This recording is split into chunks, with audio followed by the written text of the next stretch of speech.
through it personally. You might say, well, I've been pretty good with my finance, and I understood my stewardship, and I exercised my Christian stewardship, and I didn't go out there and waste my money, and I understood I was supposed to serve money. I was supposed to serve God. And individually speaking, I'm sure there are many of us that have served God well and can stand, not guilty. I'm righteous.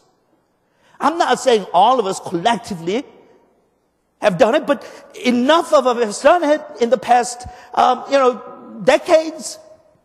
Collectively speaking, corporately, as a body of Jesus Christ and as part of the church, in the world, we have to say we're guilty. Instead of preaching against it, as God had commanded and commissioned Jonah to do, go to Nineveh and preach against it. No, we went and we compromised along the way. Instead of preaching against it, we became part of that. We became part of the generation that rejected God and decided to run away from Him and go toward the opposite direction because I just didn't like it. I didn't like the message. So here we are. But as you know the story of Jonah, it's a good thing. That's a good thing. Our previous generation may not have had material stuff the way we have had and we still enjoy. But somehow, every time I talk to my parents and when you talk to your parents, there's something that they had that we don't have. And I think our younger generations will be blessed as a result of this economic turmoil because they're going to come up with different value. They're not going to respect their former generation because they're going to say, you guys, you made all this mess. We're not going to be like that.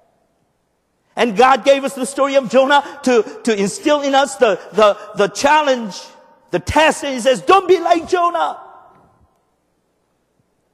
You all have the same opportunity. Don't be like Jonah. Don't be like complaining and selfish and all you're concerned about is your welfare and what you like to do, and you don't care about God and you care about His righteousness. You don't care about this wicked people.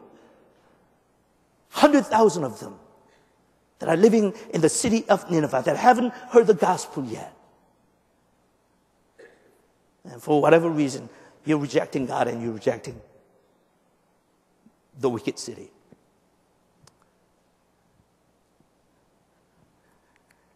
So he gets trapped. As I told you last night, he gets trapped. He thought he was running away. He thought he could freely run away, enjoy the freedom. Guess what? He was trapped below the deck of a ship in the middle of the storm. And that storm was God sent. And I believe, I don't know about you, I'm sure you would probably agree, this economic turmoil that we're going through is God sent. God designed, God orchestrated, and God sent. And I know that many people, and many people would like to believe that this is a temporary thing. They're saying, well, when Obama administration comes in, it'll be different. No, it's only going to last, end of this year. And now they're saying maybe another year. May I say it's going to last for about 10 years? Don't. I'm not guaranteeing it. And by the way, this is not a prophetic thing. Don't say, well, Pastor Jamie prophesied it's going to last 10 years.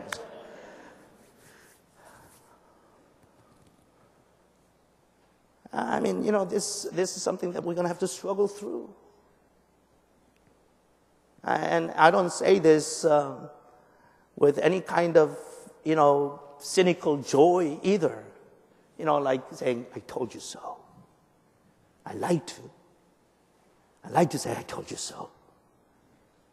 But I don't, because I am mindful of the people around me that are going to be suffering, whether it's as a result of their sinful participation, active sinful participation, or not having done our duty. It's hitting those people that are close to me too. My younger brother he doesn't know when he's going to be laid off. My brother-in-law and his wife that are working in Charlotte, North Carolina, that one was working for Wachovia and the other one was working for Bank of America, and they're both laid off. Or not yet, but they're close to. I don't wish any harm to my brother and to my nieces, and I don't take any joy in my brother-in-law and sister-in-law losing their job. I don't. But I'm not here to just give them a word of encouragement and say, well, don't worry about it. We're going to get through this, sooner or later, and then maybe it's not going to last that long. I don't say it that way.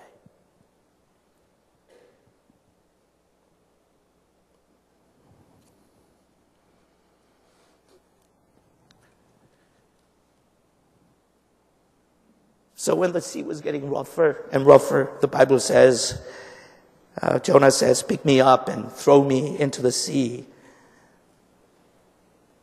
It will become calm. I know, because it is my fault that this great storm has come upon you. It is my fault. It is my fault. There's a saying that goes, if it ain't broke, don't fix it. And you know what that means. If it ain't broke, don't fix it. It's an admonition for people like me. I'm not a handyman. That's a mild statement and understatement. Actually, I'm pretty bad with anything that I have to do with my hands. And my wife constantly makes, after 25 years, fun of me. I break things easily. I mess things up easily. If the things that are okay and it doesn't need to be fixed, and I just touch them, and all of a sudden it's not working anymore. The older I get, more pathetic it becomes. I've just finished the basement not long ago, and we installed this. Jeremy and Elliot demanded that we got to have this state of this art science kind of equipment. So they put in this huge screen and all these gadgets and things. The best TV set is in the basement, and one day I wanted to watch a DVD while nobody was home. I went downstairs, struggled with 3 remote controls for about half an hour, gave up because I couldn't even turn the TV on. So after a few days, when Elliot was available, I asked him to come down and said, Elliot, teach me how to turn this thing on. After all, I paid for this and I'm entitled to enjoy this once in a while. Elliot was telling me, Dad, all you got to do is go and do this. And I said, no, wait a minute, Elliot, go with me and show me. So he picked up one remote control and did something, and then picked up next control, and he said, Dad, all you got to do is touch this. And I said, okay, that sounds easy. So let me try. Didn't work. To this day, I haven't been able to turn the thing on. And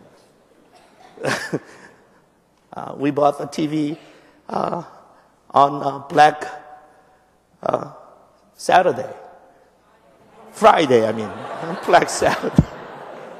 Friday, day after Thanksgiving last year, and I haven't been able to turn that thing on. So you know what I mean? It's if it ain't broke, my kids will say, "Daddy, don't touch it. Ask me."